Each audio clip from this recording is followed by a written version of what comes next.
Hey everyone, welcome to my channel. రోజు చేసుకునే regular సేమియా ఉప్మా బోర్ కొట్టిందా తిని అయితే ఈ ఎగ్ సేమియా రెసిపీ ఒక్కసారి ట్రై చేయండి. చాలా టేస్టీ అండ్ ఈజీ అనమాట. చాలా త్వరగా కూడా అయిపోతుంది. నా వీడియో అయితే లాస్ట్ వరకు చూడండి. నా ఛానల్ విజిట్ చేయడం ఇదే ఫస్ట్ టైం అయితే నా ఛానల్ని సబ్స్క్రైబ్ చేయండి. అండ్ రెసిపీ ట్రై చేసిన తర్వాత ఎలా ఉందో కమెంట్ సెషన్లో కమెంట్స్ అయితే చేసేయండి. Let's begin. ముందుగా ఒక గిన్నె అయితే పెట్టుకుని ఎసరు పెట్టుకున్నాను.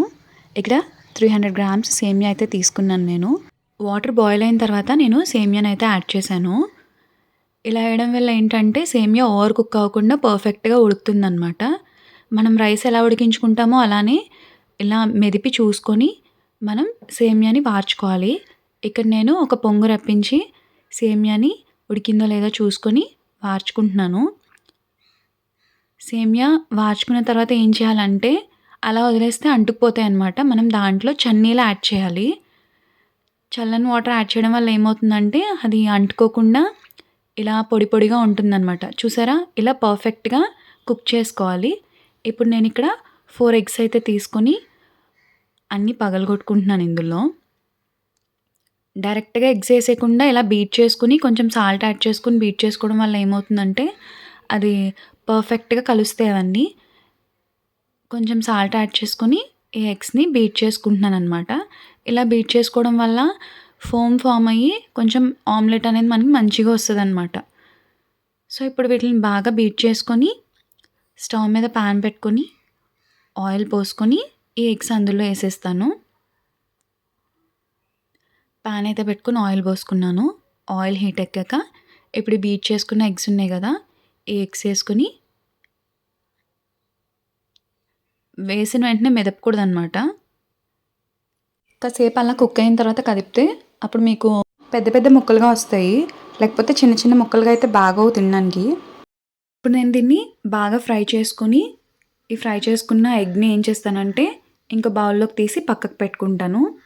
ఇప్పుడు ఇది బాగా ఫ్రై అయిపోయింది కదా, ఇగో తీసి పక్కకు పెడుతున్నాను దీన్ని. ఇప్పుడు ఇదే ప్యాన్లో ఇంకొంచెం ఆయిల్ పోసుకొని దీంట్లో ఒక 4 పచ్చిమిర్చి ఇంకా కొన్ని క్యారెట్ ముక్కలు ఇవి ఫ్రై అయిపోయిన తర్వాత ఇప్పుడు కొన్ని స్వీట్ కార్న్ యాడ్ చేస్తున్నాను. ఇది కూడా బాగా ఫ్రై చేసుకోవాలి. ఇవన్నీ ఫ్రై అయిపోయిన తర్వాత కొంచెం కరివేపాకు యాడ్ చేస్తున్నాను. ఇప్పుడు ఇది ఇలా ఫ్రై చేసుకుని తర్వాత మనం ఫ్రై చేసుకున్న ఎగ్ ఉంది కదా, ఇప్పుడు ఆ ఎగ్ని ఇందులో యాడ్ చేస్తున్నాను. ఇప్పుడు ఈ ఎగ్తో కలిపి ఫ్రై చేసుకున్న తర్వాత మనం ఇందాక ఉడికించుకున్న సేమియా ఉంది కదా, ఇప్పుడు ఆ సేమియాని ఇందులో యాడ్ చేస్తున్నాను. ఇప్పుడు మనం ఈ వెజిటేబుల్స్ ఎగ్ అన్నీ కలిసేలాగా బాగా మిక్స్ చేసుకోవాలి. ఇది హై ఫ్లేమ్ మీదే కుక్ చేసుకోవాలి. ఇప్పుడు సేమియా చూసారా పొడి పొడిలాడుతూ ఎంత పర్ఫెక్ట్గా కుక్ అయిందో. ఇప్పుడు ఇదంతా బాగా మిక్స్ చేసుకున్న తర్వాత మనం మిగతా ఇంగ్రీడియంట్స్ అన్నీ యాడ్ చేసుకోవచ్చు. ఇప్పుడు ఇది ఎక్కడ ఇది లేకుండా బాగా కలుపుకోవాలి. ఇప్పుడు మొత్తం మిక్స్ చేసిన తర్వాత సరిపడంత సాల్ట్, కొద్దిగా కారం, ఒక tea spoon garam masala powder కూడా యాడ్ చేశాను. ఇవన్నీ యాడ్ చేసుకుని ఇది మొత్తం అంతా పట్టేలాగా బాగా మిక్స్ చేసుకోవాలి.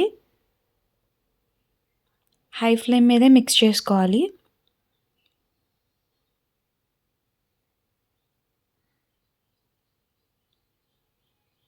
చాలా ఈజీ అండ్ త్వరగా అయిపోతుందన్నమాట. క్విక్గా చేసుకోవాలి అన్నప్పుడు అప్పటికప్పుడు ఇన్స్టెంట్గా కావాలన్నప్పుడు ఈ రెసిపీ అయితే తప్పకుండా ట్రై చేసి చూడండి. టేస్ట్ అయితే సూపర్ అనమాట. నెక్స్ట్ లెవెల్ ఉంటుంది టేస్ట్. ఇలా వేడివేడిగా సర్వ్ చేసుకుంటే ఎవరైనా సరే ఎలా చేసావు అని అడుగుతారు. మీరు కూడా ట్రై చేసి టేస్ట్ ఎలా ఉందో కమెంట్ సెషన్లో మాత్రం కమెంట్ చేయడం మర్చిపోకండి. వీడియో నచ్చితే నా ఛానల్ సబ్స్క్రైబ్ చేసుకోండి, లైక్ చేసి ఇంకా మీ ఫ్రెండ్స్ అండ్ ఫ్యామిలీకి షేర్ చేయండి. Thanks for watching. నెక్స్ట్ వీడియోలో మళ్ళీ కలుద్దాం.